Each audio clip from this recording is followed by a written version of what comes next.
The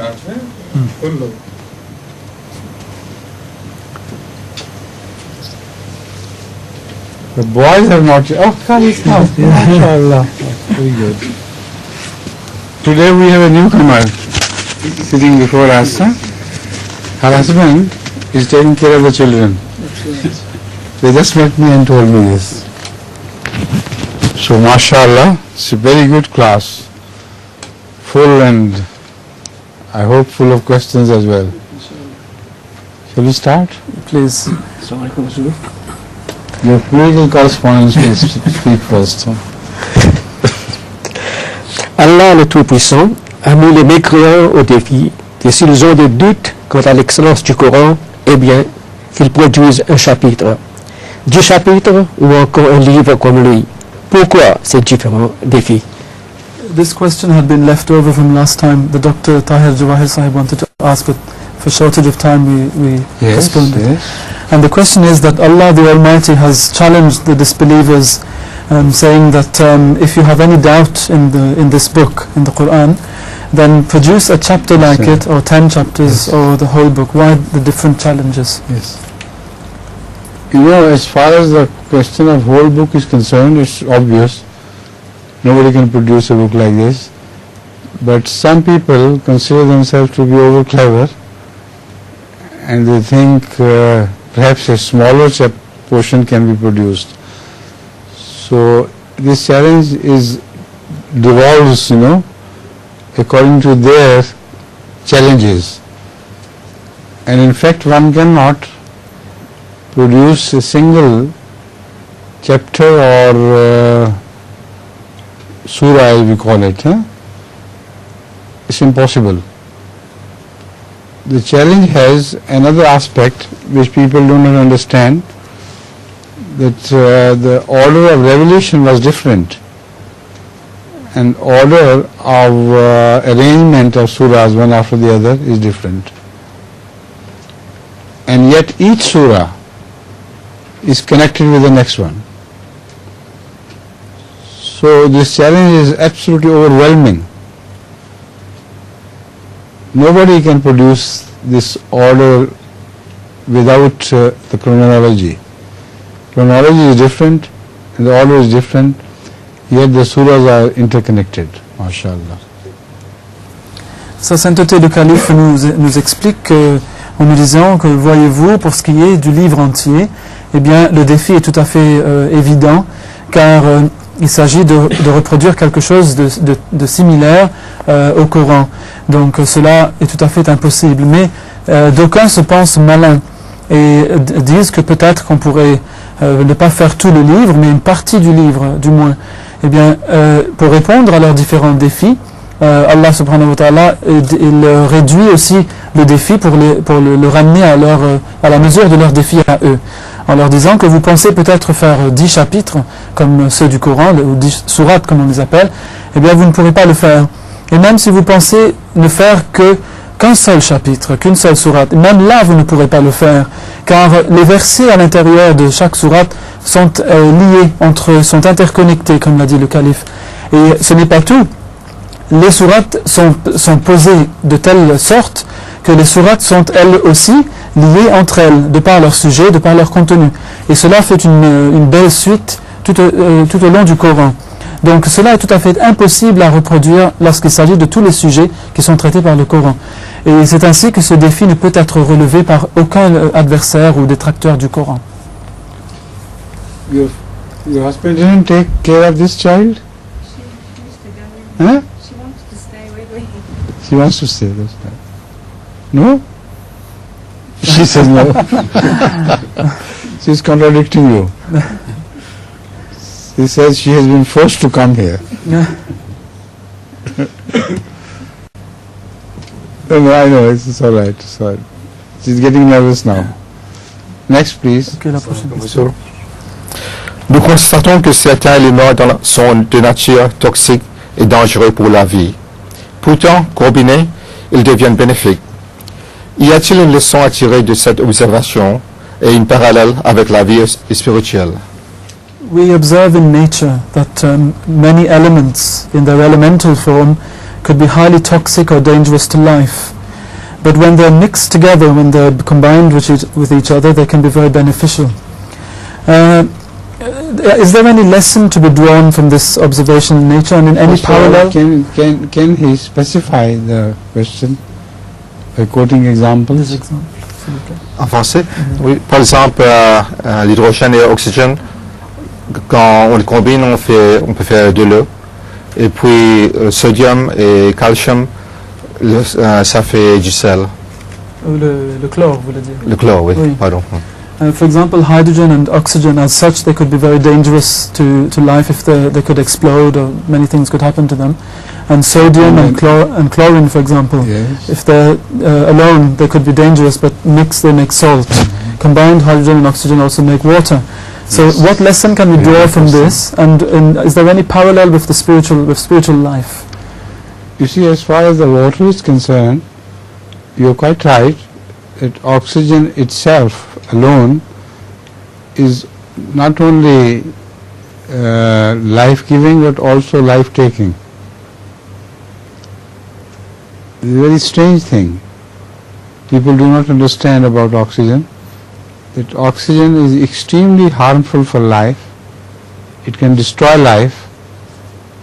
Only it is directed by God to exact places where it can be safely introduced and would not cause any danger to life.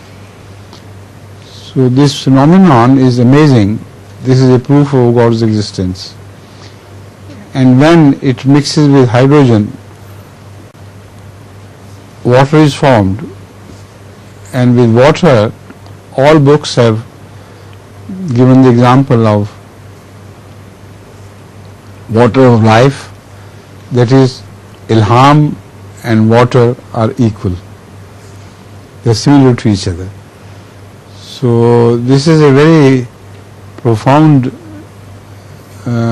observation of yours. I'm very glad to see. And I want to tell you that this is a proof of the existence of God. The two things individually harmful can become the very source of life. Hydrogen can be harmful individually. People don't understand this question. But what is hydrogen bomb? Very deadly weapon. It's produced entirely with hydrogen. And hydrogen, it has many different grades. Heavy hydrogen is one of the types of hydrogen with which they make atomic bomb, and that is extremely dangerous.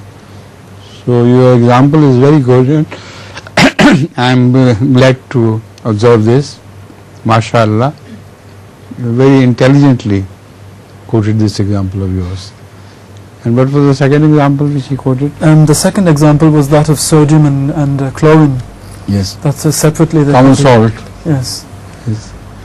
Sodium by itself is combustible, and combustible in water. You put sodium in water and it will take fire. And chlorine is very dangerous for life. But when they are mixed together, they make common salt. So amazing things are produced by Allah. Thank you very much for this very profound question. Jazakumullah. Sa sainteté le calife dit que pour ce qui est de l'eau, eh bien vous avez tout à fait raison. L'oxygène à lui seul ne fait pas que donner la vie, mais l'oxygène peut prendre la vie aussi, peut détruire la vie. Et peu de gens comprennent ce phénomène. Allah, en fait, par un système très très complexe, dirige l'oxygène vers le lieu où le corps peut l'utiliser d'une bonne façon, donc de façon bénéfique. Mais sinon, cet oxygène-là pourrait détruire cette même vie qu'il est supposé protéger. Eh bien, par contre, vous avez aussi dit, ou en sus de cela plutôt, vous avez parlé de l'eau et vous avez demandé s'il y a peut-être une parallèle avec la vie spirituelle. Eh bien, sachez que l'eau a toujours été lié à la révélation. Car l'eau et la révélation sont comme la même chose. La révélation est comme cette pluie divine qui vient de Dieu vers l'humanité. Donc cela est une observation très profonde que vous avez faite et j'en suis heureux. Je voudrais vous dire aussi que vous avez tout à fait raison lorsque vous dites que parfois deux choses, lorsqu'elles sont prises individuellement, peuvent être ou constituer des dangers pour l'homme. Mais par contre, lorsqu'elles sont mélangées, peuvent devenir des choses bénéfiques pour l'homme. Et vous avez cité aussi l'exemple de l'hydrogène. Eh bien, que dire de la bombe à hydrogène, par exemple? On connaît son effet dévastateur sur les gens lorsque cette bombe est utilisée. Mais lorsqu'elle est mélangée avec l'oxygène, qui est lui-même très dangereux, cela fait l'eau. Et l'eau, comme on l'a dit, est une chose très bonne pour la vie. Eh bien, c'est un très bon exemple que vous avez trouvé, j'en suis très heureux. Ensuite, vous avez présenté, dit Huzour, le cas du sodium et du chlore. Eh bien, on sait que le sodium est très dangereux. Par exemple, si vous le mettez sur l'eau, il peut prendre feu, donc il est combustible dans l'eau. Et le chlore est aussi, c'est très connu, une chose très très dangereuse pour la vie. Mais lorsqu'ils sont mélangés, ils font le sel de table, et bien sûr qui est une chose tout à fait indispensable pour la vie. Donc il y a certainement des choses magnifiques et miraculeuses qui ont été faites par Dieu en prenant des choses très très dangereuses et en les mélangeant, il en fait des choses bonnes et bénéfiques pour la vie. Donc c'est une observation très profonde que vous avez faite là et je vous en félicite, dit le calife. You have any sister? Have you got any sister? Yes. Over there, huh? Yes. I can see the resemblance between you. Yes. Question, please. Ma question est du Saint-Courant, chapitre 166, verset 9.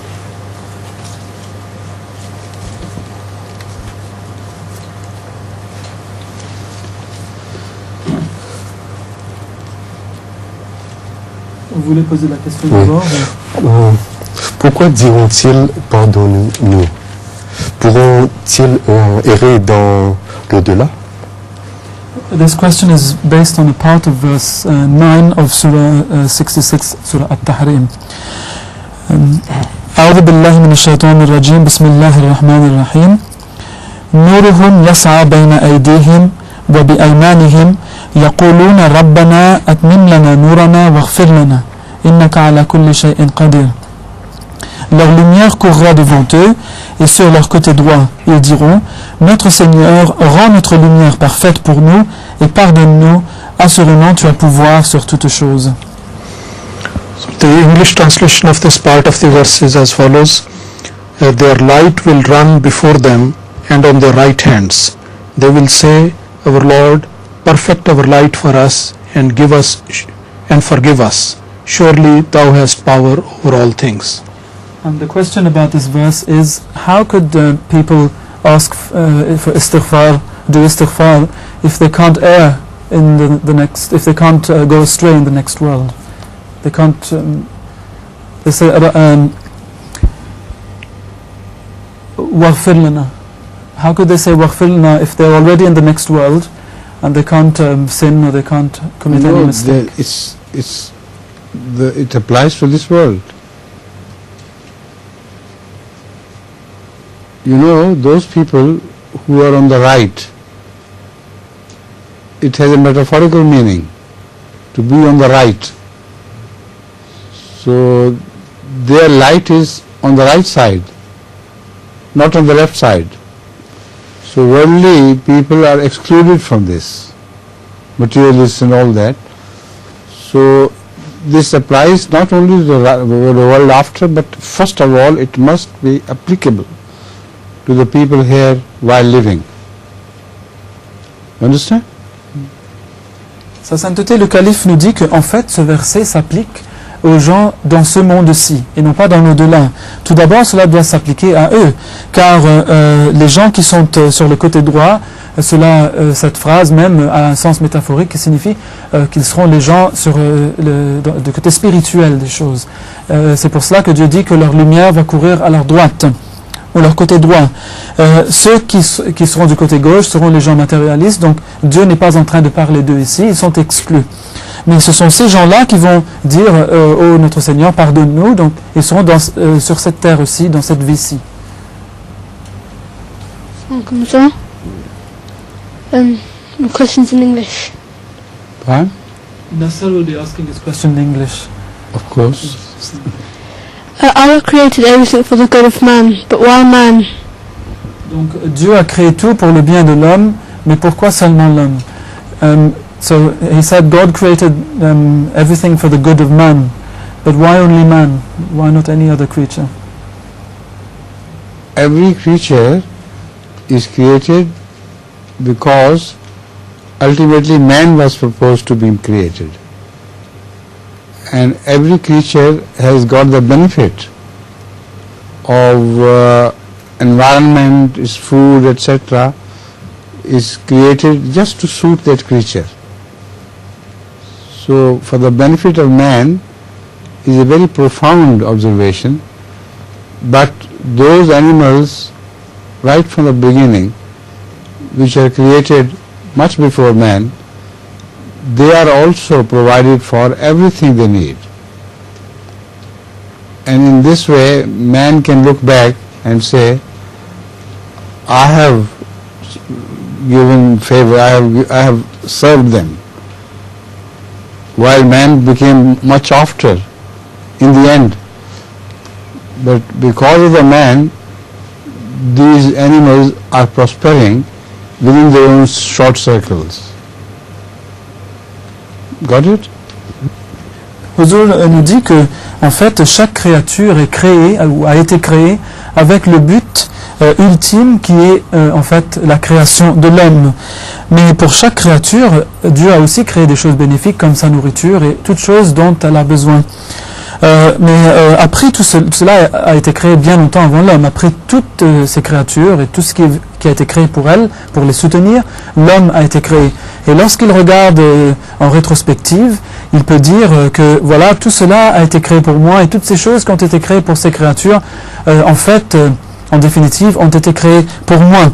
Donc, en fait, Dieu a créé toutes ces choses, a donné toute cette provision aux différentes créatures seulement pour bénéficier finalement à l'homme. Et c'est cela le but de son plan, c'est ça le plan des choses. You know, it is exactly in this sense that Rasulullah sallallahu alayhi wa sallam is mentioned as Rahmatul lil Alameen.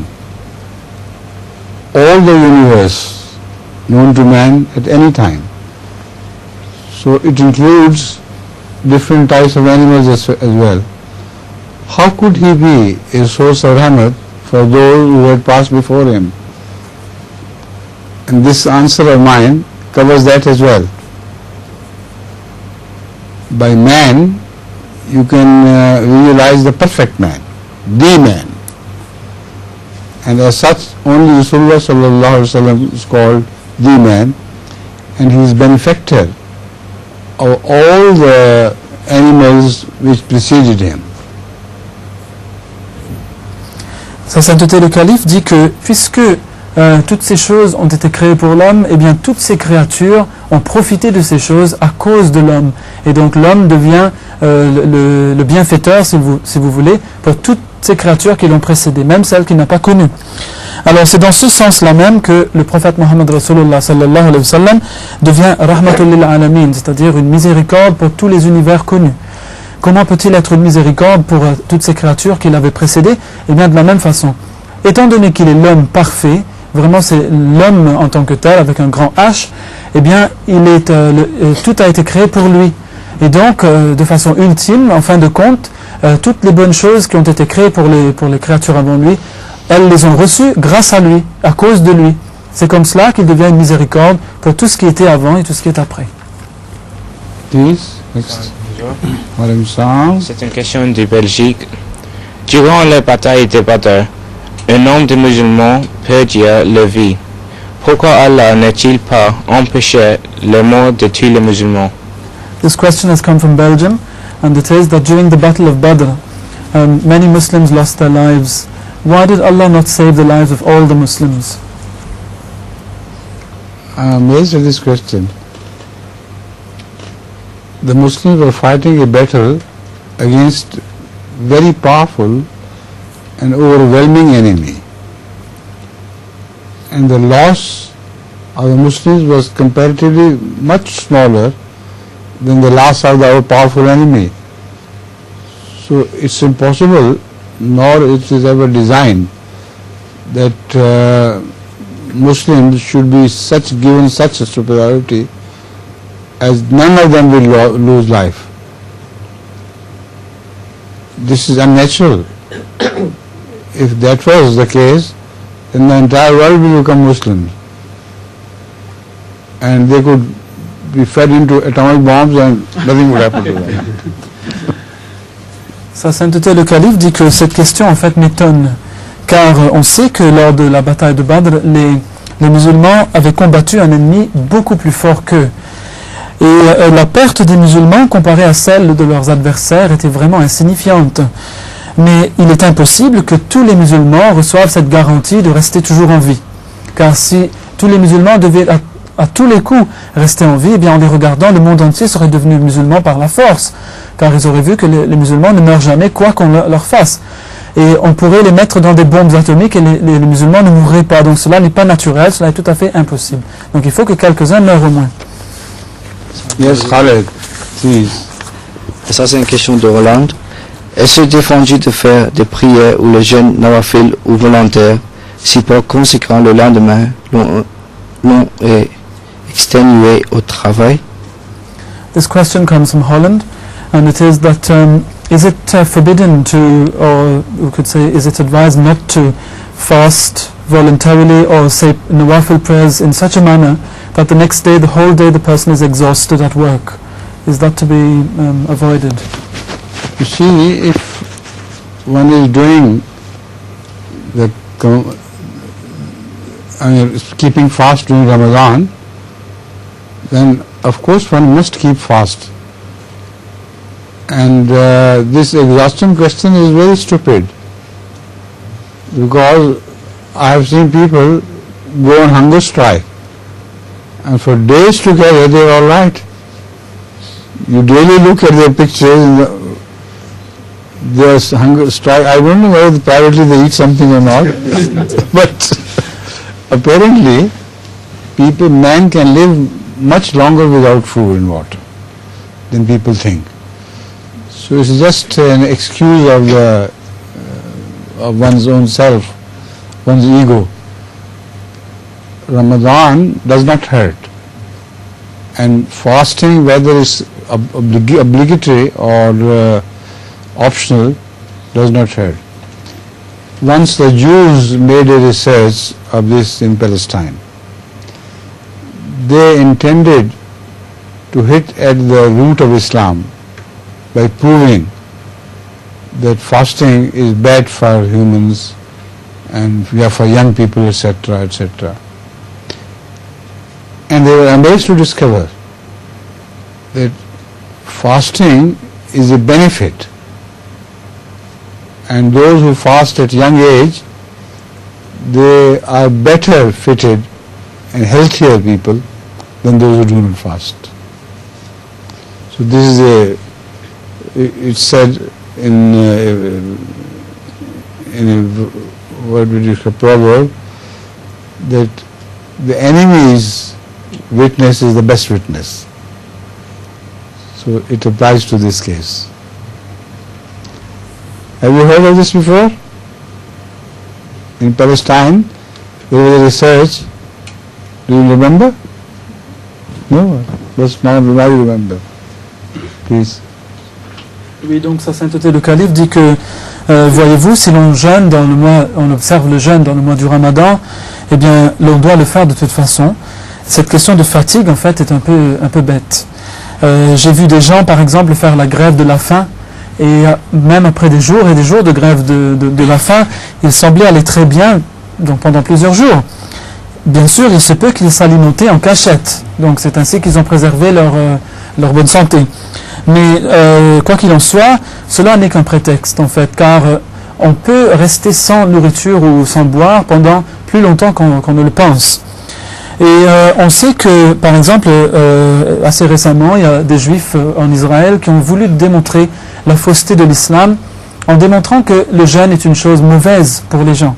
Mais lorsqu'ils ont commencé à faire leurs expériences, eh bien, ils ont trouvé tout au contraire, que le jeûne était très bénéfique pour les gens. Et que ces personnes qui, dans leur jeunesse, avaient commencé à faire le jeûne régulièrement, eh bien, à un âge plus avancé, ils avaient une constitution meilleure, leur santé était bien meilleure par rapport à ceux qui ne l'avaient pas fait. Et ils l'ont révélé, donc ils ont au moins eu ce courage de le dire. Et le calife a dit que le témoignage des ennemis est le meilleur témoignage, car ils ne veulent pas vous donner des points, mais s'ils vous les donnent, c'est que c'est vraiment vrai. Et donc voilà, il a demandé à Mounir, qui est notre caméraman aujourd'hui, s'il s'en souvenait.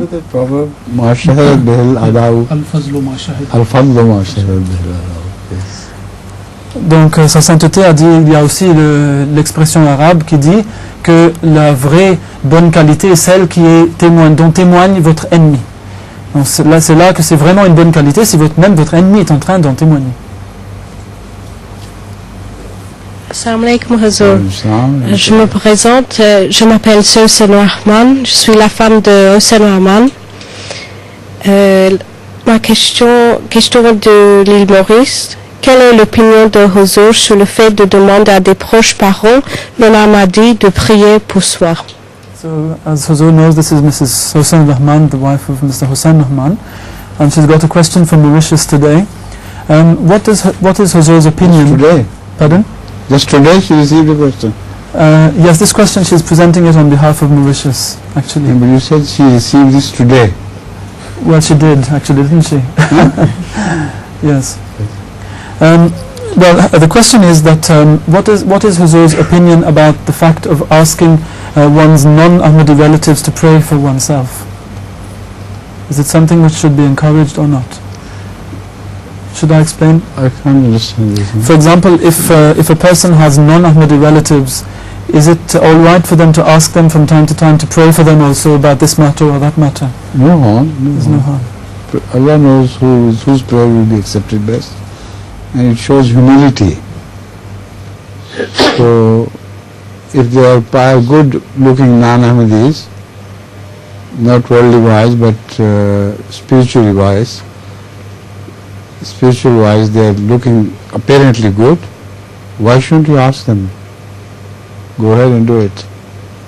Sa sainteté le calife dit qu'il n'y a pas de mal du tout en cela, et donc il n'y a pas de mal. Et si donc vous voulez demander à vos proches parents non ahmadis de prier pour vous, il n'y a pas de mal. Mais cela démontre aussi de l'humilité de la part des ahmadis. Et si ces ahmadis voient qu'il y a des signes de bonté ou de piété chez leurs proches parents non ahmadis, eh bien ils peuvent bien sûr leur demander de prier pour eux, il n'y a pas de mal. Le christianisme de nos jours n'a plus ou moins rien de commun avec celui d'antan. Et pourtant, les chrétiens sont toujours connus comme gens du livre. L'islam accepte les prophètes venant d'Orient et de l'Extrême-Orient, notamment Krishna, Bouddha et Confucius, parmi tant d'autres. Mais comment se fait-il que les disciples de ces prophètes ne sont pas mentionnés comme tels, c'est-à-dire gens du livre? Nowadays, Christians have drifted far away from the original Christianity, but they're still referred to as people of the book. Now, Islam recognizes the messengers which had appeared in the East and in the Far East, such as Krishna alayhi salam and Buddha and Confucius alayhi salam. But how is it that their followers are not referred to as people of the book? It's quite understandable. They have drifted away so much from the original that they have become unrecognizable. Hindus, for instance, following Krishna, they should not be idolaters, because Krishna was not an idolater. Yet, it's impossible to recognize them as originating from a true prophet. So that is why the term people of the book is not applied, because it could create misunderstandings. But the Christians, despite their having gone away from the truth at the beginning, they still call themselves believers in one God. If you inquire from them, they say we are monotheists. Although they believe in three gods, But if you ask any Christians nowadays, they'll say no, they believe in one God. And originally they also believed in one God, and one sect of Christians continued to believe in one God and call themselves monotheists. They are the people who are called Nasara. You understand?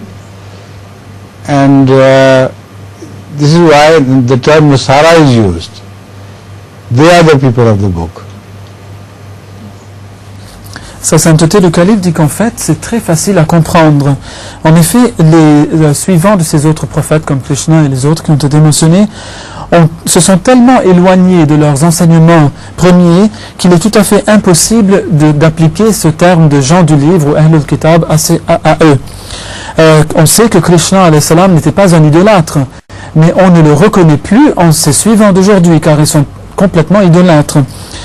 Donc le terme gens du livre n'est pas utilisé car ils sont de trop éloignés de leurs enseignements premiers comme on l'avait dit. Mais les chrétiens quant à eux, si vous leur demandez, si vous leur posez la question en quoi croyez-vous, ils vous diront même jusqu'aujourd'hui nous croyons en un seul Dieu.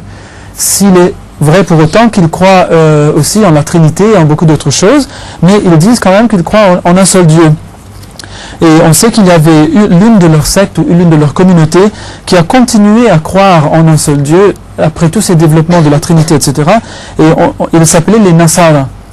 Et c'est pourquoi ce terme Nasara est utilisé spécifiquement par le Saint-Coran. Et donc ce sont ces gens-là qui sont appelés les gens du livre, c'est cela l'explication. Certain now? Her turn? Yes, I think yes. She is holding a paper in her hand. Yeah. You can come here and leave this there.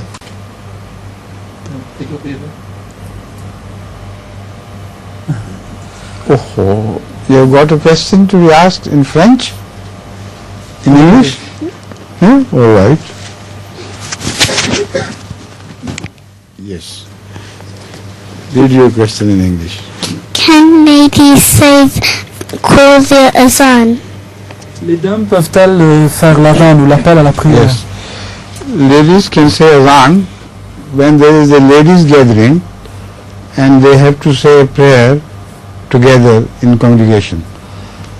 In Qadian, my mother was secretary of Lajna Mahalla, and at our house they used to say prayer together. And before that, a lady used to give azan in a voice which was not too loud to go outside the house, but that I remember as a child. Azan is good if you say it, if the ladies say it within the circle of their house. Okay? You understand? Your bosh. Alors, Huzur a dit que oui, les dames peuvent faire l'adhan, c'est-à-dire l'appel à la prière, du moment qu'elles le fassent entre elles-mêmes, donc dans leur propre réunion. Et lorsqu'elles ont à se réunir et qu'elles aient à prier ensemble, eh bien dans ce cas-là, elles ont le droit de faire l'adhan. Notamment, ma mère, qui était la présidente de l'Ajna à son époque, eh bien à Qadian, lorsqu'elles faisaient des réunions ensemble, parfois elles devaient prier entre elles sans qu'il y ait des hommes à prier avec elles. Et donc l'une des dames avait l'habitude de faire l'adhan et elle ne le faisait pas à trop haute voix pour que les hommes à l'extérieur l'entendent, mais c'est tout à fait acceptable. Du moment qu'elles le fassent dans leur maison et ne le fassent pas donc devant tout le monde pour que tout le monde l'entende, c'est tout à fait acceptable. Now, Serena, at last your turn. Eh? So? Why sound? You used to sit next to your husband, Yeah. but today it's different arrangement. Okay. Ma question c'est, est-ce que c'est autorisé d'être végétarien en islam? Et est-ce que ça peut être dangereux pour la santé?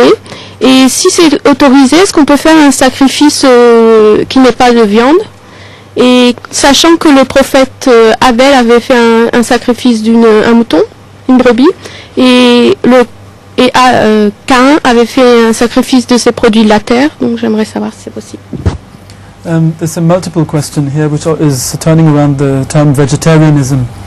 So the first question is it permissible to be vegetarian in Islam, and if so, then I think I lost the second part of the question. I'm Ça peut être sorry. dangereux pour la santé sinon. Could it be harmful to the health? Also, we read in the Bible that the two sons of Adam alayhi salam had each presented a sacrifice, one of flesh and one of produce of the earth. So if one is a vegetarian Muslim, can one present a sacrifice of... That's not true. The second question is wrongly framed. But anyway, I'll answer the question first. Vegetarianism is not bad for health, because look at the cows and sheep, etc. Are they not vegetarian? Is it bad for their health? No. No? It's not bad for health. But man is made, human beings are made a perfect combination of the life before.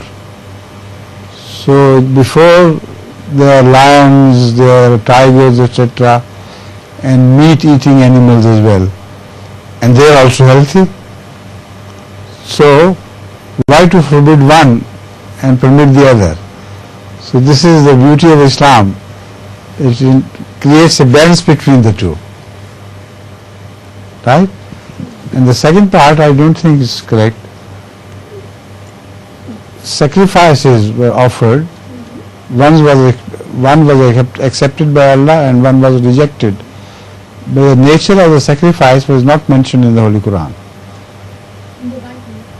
In the Bible we don't they have changed it, interpolated it, I don't know. So they invent things for themselves. I go by the Quran. Quran says that according to one person's sacrifice was accepted by Allah and the others was not accepted. And that is why he said, I'm going to kill you. God has preferred you over me. So that caused a rebellion in that man. But the reason why it was not accepted is not because vegetable was presented to God. It was because the intention of the person who made sacrifice was not good. He did it for his ego's sake, to prove that he also is commended by God's acceptance, etc. But his intention was not good, so God rejected that. Now this gives us lessons for all time. Whenever you offer sacrifice, do it with pure intention. Otherwise the sacrifice cannot reach God. Sacrifice, God doesn't eat any sacrifice, does he? So only the intentions reach God, not the sacrifice itself. Sa Sainteté le Calife dit que le fait d'être végétarien n'est pas mauvais en soi pour la santé. La preuve, regardez les vaches et les moutons. Est-ce qu'elles souffrent? Elles ne mangent pas de viande. Non. Mais on voit que les lions et d'autres animaux tels que les lions, comme les léopards, les tigres, etc., n'en souffrent pas pour autant non plus. Et elles ne consomment pas du tout de produits végétaux, donc elles ne sont que carnivores. En fait, on voit que l'homme est une combinaison de tous les types de vie qui existaient précédemment. Et donc l'homme a en lui-même le fait d'être herbivore ou végétarien, on peut dire, et aussi carnivore. Donc il mange des deux. En ce qui concerne les sacrifices des fils d'Adam, donc Caïn et Abel, eh bien, je ne peux pas prendre la Bible comme garantie parce qu'on ne sait pas ce que les gens ont mis dedans. Ils ont inventé beaucoup de choses dedans. Mais en tout cas, le Saint-Coran mentionne certainement leurs sacrifices. Il ne spécifie pas la nature de ces sacrifices. Et ne nous dit pas si l'un était de viande et l'autre de produits végétaux. Non. Eh bien, en fait, ce que dit le Coran, c'est que l'un a été refusé et l'autre accepté, l'autre a été agréé. Eh bien, pourquoi est-ce que le sacrifice de l'un de ses fils avait-il été refusé? Ce n'est pas parce qu'il s'agissait de légumes ou de choses pareilles, mais parce que son intention était mauvaise, car Dieu, évidemment, ne consomme pas ces choses. Et donc voilà la leçon que nous devons en tirer, une leçon éternelle. C'est que lorsque vous vous faites un sacrifice, vous présentez un sacrifice devant Dieu, eh bien sachez que ce n'est pas la chose sacrifiée qui va arriver jusqu'à Dieu, mais c'est votre intention. Donc vous devez faire des sacrifices avec une intention pure, et c'est cela la leçon à en tirer. Nous savons que le corps ne peut survivre sans l'âme. Que se passe-t-il pendant que sommeil lorsqu'Allah dit qu'il prend l'âme? Donc la question c'était que nous savons que Dieu prend l'âme lors du sommeil, et comment se fait-il donc que le corps puisse subsister lorsque l'âme n'est plus là? Did she ask in French or English? She did, but I've retranslated it into French.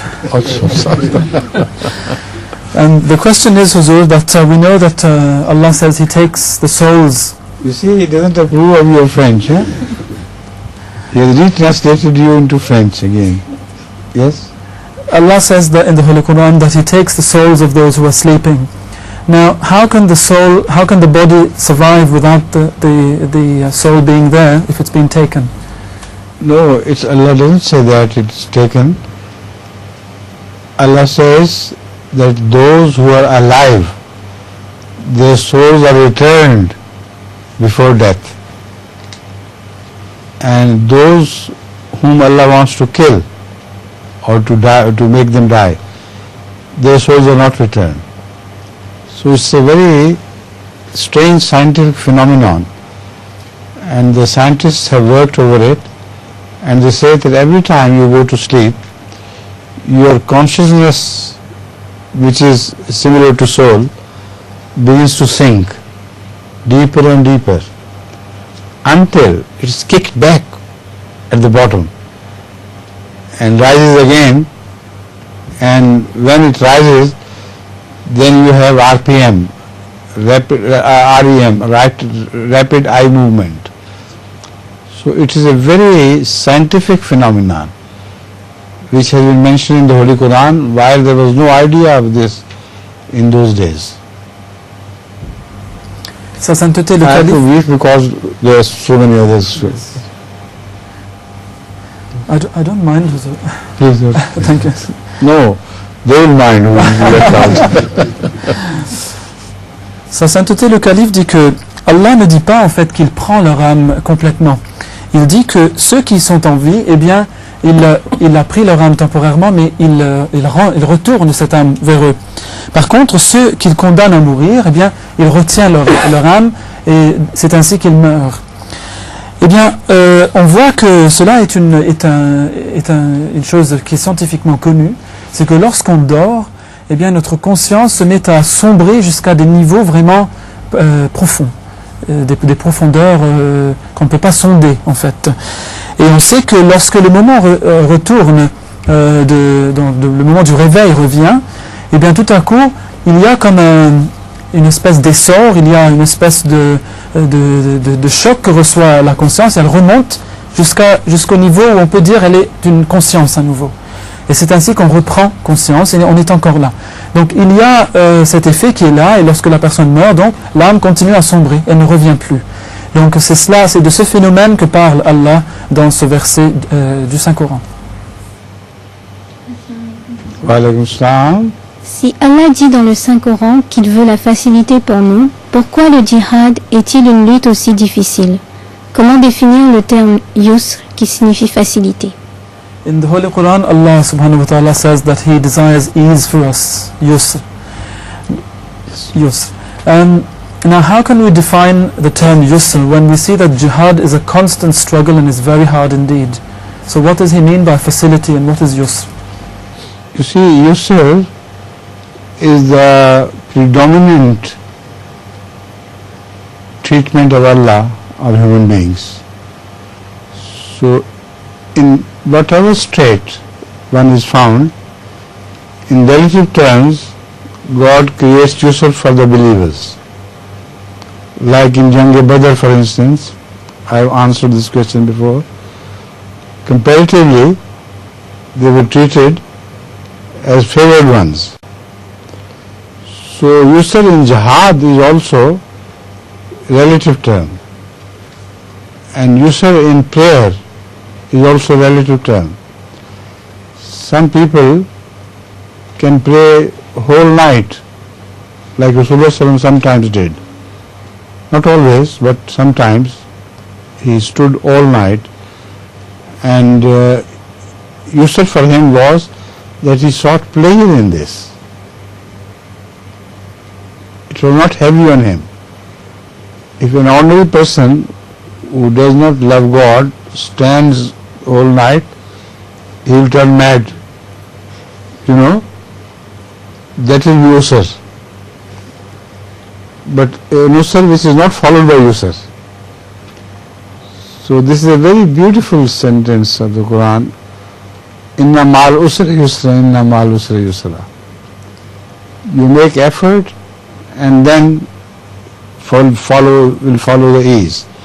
Now this I am telling you in religious terms, but in ordinary terms it also applies perfectly well. Man is created to earn with labor, and if a man is lazy, he will earn less. If he is laborious, he will earn more. Circumstances differ, but this is a general rule. So, inna ma'al usri yusra, inna ma'al usri yusra can be taken in religious term as well as in the ordinary secular term. Sa sainteté nous dit ici que le This is terme... why it is repeated. Once in ordinary term and then in religious term. Sa sainteté, le calife nous dit que le terme yusr, qui signifie facilité en général en arabe, est en fait le terme utilisé pour expliquer ce traitement par Allah des hommes. C'est ce traitement qui prédomine en fait sur toute la situation, toute la condition où se trouve l'homme. Quelle que soit la situation, nous constatons que les croyants sont mieux traités relativement parlant, par rapport aux non-croyants. Et l'exemple de la bataille de Badr a déjà été présenté par Huzur, où les croyants, malgré leur faiblesse, malgré leur petit nombre, ont été traités de façon meilleure comparé au traitement réservé aux non-croyants. Donc c'est cela le yusr, c'est cela la relative facilité, si vous voulez, ou la facilité relative que connaissent les croyants. Donc cela est un terme tout à fait relatif. Le saint prophète Mohammed sallallahu alayhi wa sallam se tenait debout toute la nuit. Et cela n'était pas du tout difficile pour lui, car il en tirait tout un plaisir. Donc cela était pour lui un yusr, c'était une facilité pour lui. Mais si une personne ordinaire le fait, peut-être qu'elle deviendra folle. Elle ne pourra pas prier toute la nuit, elle va y perdre sa raison. Et ce ne sera pas un yusr, ce ne sera pas une facilité, mais ça sera un usr, qui est le contraire. Ce sera une chose très très difficile à supporter. Et cela ne sera pas suivi par une période de facilité. Mais dans le Saint-Coran, Allah a utilisé une très belle expression, une très belle phrase, « Inna ma'al usri yusra ». Et cela est répété une fois encore. Donc cela vient deux fois. Et cela signifie que Dieu a créé l'homme de sorte qu'il doit gagner son pain à la sueur de son front. Il doit faire des efforts pour gagner son pain. Et si un homme ne fait plus d'efforts, il gagnera plus. Si un homme est paresseux et il fait moins d'efforts, il gagnera moins. Donc cela est la loi créée par Allah. Eh bien, c'est après ce moment de difficulté que l'homme gagne quelque chose, et ça c'est un moment de facilité pour lui, un moment de bien-être pour lui. Donc la même chose est réitérée, on peut dire, dans le monde spirituel. Et c'est pour cela que celui qui fait plus d'efforts dans tout ce qui est spirituel va bien sûr avoir une moisson meilleure spirituellement parlant. Et c'est pour cela que Dieu répète cette phrase une fois, voulant dire que l'homme doit œuvrer dans ce monde matériel et y gagner quelque chose. Avec un usr, il y a le yusr, mais ensuite dans le côté spirituel aussi, il y a le usr, donc les efforts, et ensuite le yusr, donc c'est ce qu'il gagne. Et voilà ce que signifie en fait le terme yusr, et c'est cela le sens de cette facilité ici. Que signifie la révélation Dieu Messie promet en anglais? I shall give you a large party of Islam. What does the English revelation to the promised Messiah mean exactly? I shall give you a large party of Islam. In particular the word party. Yes, party is a has two meanings in fact. Party is to celebrate something if you give feast, and party is also a section. So a large section of Islam will be given to Masih Maud ﷺ, like we observe nowadays. And to call it party has a second implication as well, that it will be a celebration for you and for those who join Ahmadiyyat. Sa sainteté nous dit que le terme anglais party signifie entre autres une fête avec un grand repas que l'on peut offrir à différentes occasions. Mais le terme party signifie aussi en français partie, ou une section de l'islam, donc ici, car il s'agit d'une section de l'islam, qui sera offerte par Allah au Messie promis. Mais que cela sera pour nous autres, une grande fête. Donc c'est pour cela que ce terme a été utilisé dans les deux sens. Assalamu alaikum, Hazur. What is your question? Because of time. Eh? Because of time. No? Oh, good. Please continue. Assalamu alaikum, Hazur. C'est une question de l'île Maurice. Étant donné l'étendue du Dajjal à notre époque, comme prophétisé par les messagers du passé, ne serait-il pas utile de compiler les différentes prophéties dans un seul livre afin d'avertir les gens de son danger? It's a question from Mauritius once again. In view of all the ramifications of the Dajjal and all the consequences of his spreading in the world, would it not be maybe a good idea to compile all the different prophecies which speak to him into one book, which speak about him into one book, to warn people in maybe a more complete manner? They have been already done by Ahmadis in different ways. And also I have made an attempt to combine these things in my book Revelation. Sa sainteté, le calife dit qu'en fait ces efforts ont déjà été faits par différents Ahmadis, et j'ai aussi fait une tentative de répondre à ce besoin dans mon livre Révélation, rationalité, connaissance et vérité. Now at last your turn. Assalamu alaikum, Hazur. Hassan. Pourquoi y a-t-il des mullahs? Hazur, why are there mullahs?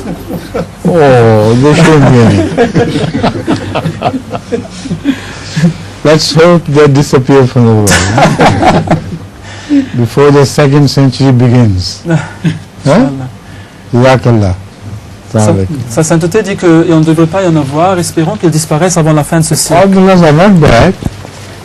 The leaders, vicious mullahs, should be completely removed from the earth. Tous les mullahs ne sont pas méchants, mais les méchants parmi eux devraient disparaître.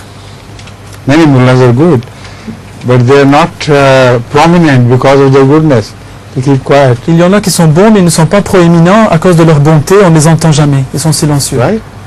Assalamu alaikum. Wa alaikum salam.